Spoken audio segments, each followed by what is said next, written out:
Hey everybody, watch this review here with a look at the X-Men Robot Fighters series Jubilee.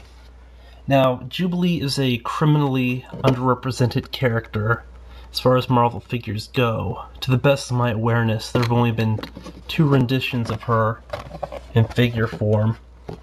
This, which, although it's a really ugly looking sculpt in terms of how the body's naturally posed, is better than the Gen X one that she also had. This obviously will probably be one of the only figures I'll buy from this series. Although I also have the Storm from it, because I got both of them at the same time, along with some Wildcats or something. I forget what the series is called. It's one of those indies. I think it was put out by Image or something. But I don't know if I'll ever bother reviewing that, but I thought I'd just discuss this. Now, despite being basically central to the cartoon during the 90s, I mean, she was like the every kid, the character that viewers were supposed to identify, especially the younger crowd, because she was being inducted into the X-Men and was learning about the entire universe, and whenever history came up, they'd have to explain it to her. She never received any figure form. She never received that many figures, which, I mean, the only other character who I think received fewer action figures than her prior to the whole Marvel Legends line, which of course she didn't receive anything, and was possibly Professor X and a few other fringe ones. Now, Professor X only got 1 figure, but eventually got a few figures through the X-Men movies line.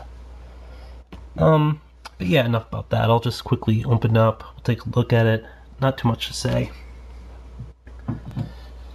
But yeah, I got this just because I wanted a Jubilee figure, you know, even as disappointing as this is. I mean, I've been tempted to buy a custom a few times. I've considered making custom myself a few times, but I mean, there's always this rumor going around that Jubilee's just around the corner in terms of the lineups and so forth for Marvel Legends or Marvel Universe or what have you, so I don't know. The Gen X one, which I briefly mentioned, has her in her more traditional look where she's got the yellow coat and everything, but it's really awful. She's kind of like hunched over, like the legs are like this, then this for the calf, and then it's like she's spread out like this, so it's like, I can't figure if she's sitting or standing, because it looks like she's kind of squatting, and the face sculpt is awful, and there's no real articulation, so I just got this.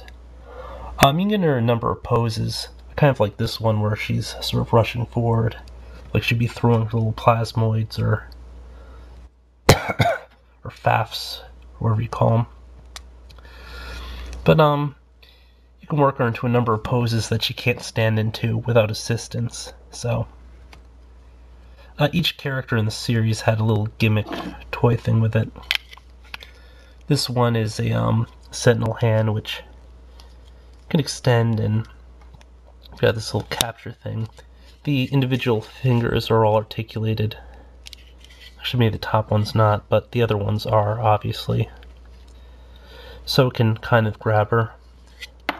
It's kind of fitting because she was in the introductory episode. What the hell is it called? Night of the Sentinels. And she, of course, was kidnapped and the main target of the Sentinels. Face sculpt looks okay. I mean, the hair is like super glossy, which is kind of messed up, but I mean, other than that, it's an okay looking face. In general, it's and the build's okay. It's just that they're forced into like this pose, which I don't know, prior to Marvel Legends and so forth, I mean, nobody was really doing female figures even remotely correct. They'd always have a split at the hip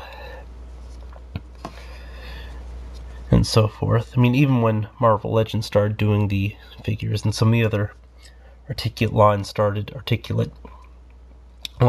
doing female figures, they still looked a little bit off, but I mean, it's just such a huge improvement over stuff like this. And of course, these split hips. But yeah, not too much to say. Just hoping we'll get a real figure one of these days.